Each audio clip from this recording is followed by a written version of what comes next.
Bom, as funções da Comissão de Valores Mobiliários, essas são funções que as pessoas se preocupam, né? A CVM, o que ela faz? É, o que são valores mobiliários, para começar? É, valores mobiliários são aqueles que não são emitidos pelo Sistema Financeiro Nacional, pelo Tesouro Nacional. Né? Então, eu tenho que disciplinar e fiscalizar esses valores. Em geral, essas são as questões que envolvem operações na bolsa de valores. Né? Então, eu vou disciplinar essas auditorias de companhias abertas, elas emitem ações, né? E essas ações podem ser compradas por qualquer um. Agora também temos até criptomoedas, né, que seriam fiscalizadas pela CVM também. Ainda não são tratadas como dinheiro. Né? Então, elas são fiscalizadas pela CVM, há um controle, mas aí é um controle mais difícil de se fazer, porque você não tem como causar certas barreiras em criptomoedas que vêm de outros países. Bem, a maioria delas vem. Né? Registro para negociação em bolsa e mercado de balcão, essa sim é uma função da CVM, analisar como que está essa negociação dentro da bolsa, né? Qual a flutuação dela. Esse é um ponto importante. E,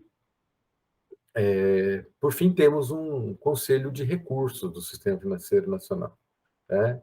Ou seja, das decisões do Banco Central e da CVM cabe recurso. Para quem eu faço? Para esse conselho. Se eu sou uma empresa que entendo que essa decisão interferiu na minha atividade e vai me causar um prejuízo, eu vou fazer um recurso ao Conselho de Recursos do Sistema Financeiro Nacional. Né? Passando para... Portanto, vimos, em primeiro, agora, acabamos de ver o subsistema normativo, repetindo, né, o Sistema Financeiro Nacional é composto pelo subsistema normativo, que foi o que nós vimos até agora, e tem, em seguida, o subsistema de intermediação. Quais são os agentes que vão trabalhar no sistema de intermediação? Ou seja, que vão intermediar a execução dessas políticas normativas criadas tanto pelo Conselho Monetário Nacional, como algumas baixadas pelo Banco Central, quanto pela CVM. São os agentes especiais e outras instituições. Os agentes especiais no Brasil o Banco Nacional de Desenvolvimento Econômico e Social, o BNDES, e o Banco do Brasil. Bancos públicos, né? Um mais voltado para fazer transferência aos outros bancos de programas de subsídios, de fomento de determinados setores, que é o BNDES, e o outro executa, além de pegar recursos que vêm do BNDES, ele executa a sua própria forma de crédito. O Banco do Brasil é responsável, no Brasil, por 70% a 80% do crédito rural nacional. Então, é um banco muito importante na atividade agrícola. Quem trabalha no agronegócio não tem como se afastar do Banco do Brasil. E isso é importante que se diga. Repito, quem trabalha no agronegócio não tem como se afastar do Banco do Brasil. E por que é importante se diga? Eu não vou querer ter conta no banco e vou trabalhar no agronegócio. Então, esquece, você vai ser um produtor que não vai ter custeio. Né? E isso vai gerar a sua impossibilidade de, a longo prazo, né, se manter na atividade agroindustrial. Outras instituições bancárias também colaboram no financiamento, mas não são as principais. Né? Temos essas outras que eu já citei anteriormente, não vou repetir novamente. O BNDES vai ser o principal, e aqui eu chamo a atenção para o BNDES, eu acho que é importante a gente falar do BNDES, porque ele tem algumas funções trazidas, né, por suas normas, mas a principal dela é que ele é o órgão executor da política de investimentos do governo federal. Né? Ou seja, ele trabalha com a ideia de apoiar os investimentos que vão ser estratégicos para o desenvolvimento do país, tanto no desenvolvimento econômico quanto social.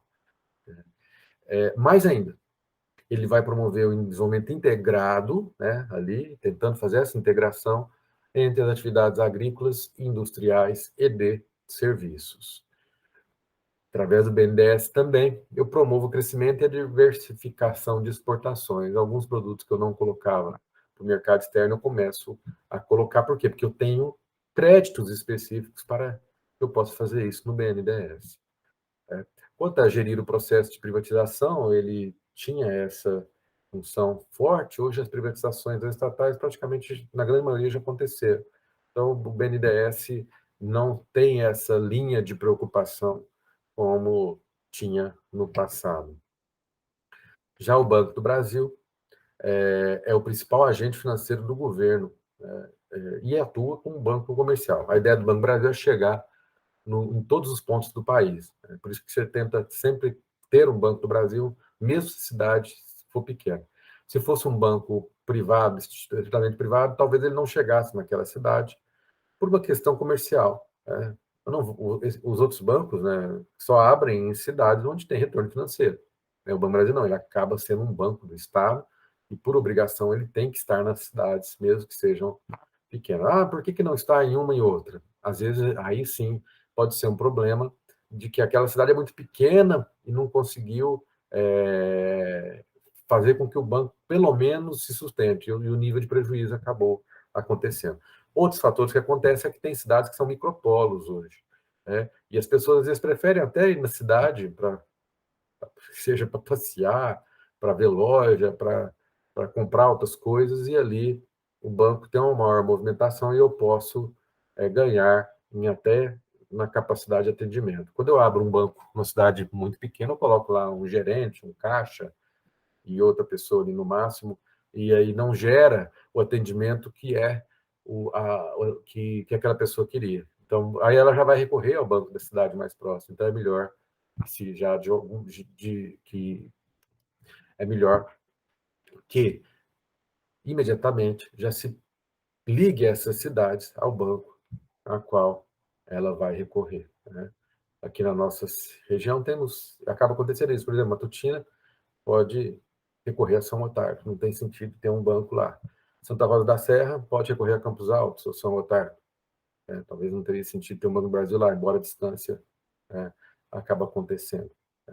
Arapuá poderia recorrer a Carmo e Paranaíba, né? Eu não sei se tem um banco do Brasil lá, mas as que não têm, tem operadores, o Banco do Brasil tem tentado criar pontos, né, de operação nessas outras cidades, né? Isso ou seja, são pontos, ele está criando uma espécie de franquia, onde essas franquias acabam ali fazendo agenciamentos para crédito, né? A Caixa Econômica também trabalha com essa ideia, mas aí a função da Caixa, eu não vou colocar ela aqui no agronegócio, ela é bem menor, né? Ela está mais voltada a atendimento popular, principalmente financiamento habitacional, né? Então, essa é a ideia do Banco do Brasil, como órgão do agronegócio brasileiro. Portanto, esse é um dos primeiros instrumentos que nós temos de política agrícola no agronegócio, né? E aí vimos, né, que entre, entre os principais instrumentos de política agrícola vão se encontrar, portanto, a política fiscal, né? E a partir da política fiscal nós vimos que temos aí os incentivos fiscais e depois vimos a política monetária, né, que também é um dos instrumentos, né, que nós temos no nosso país, né. E encerro dizendo, essa questão de oscilação de taxa de juros, né, questão que envolve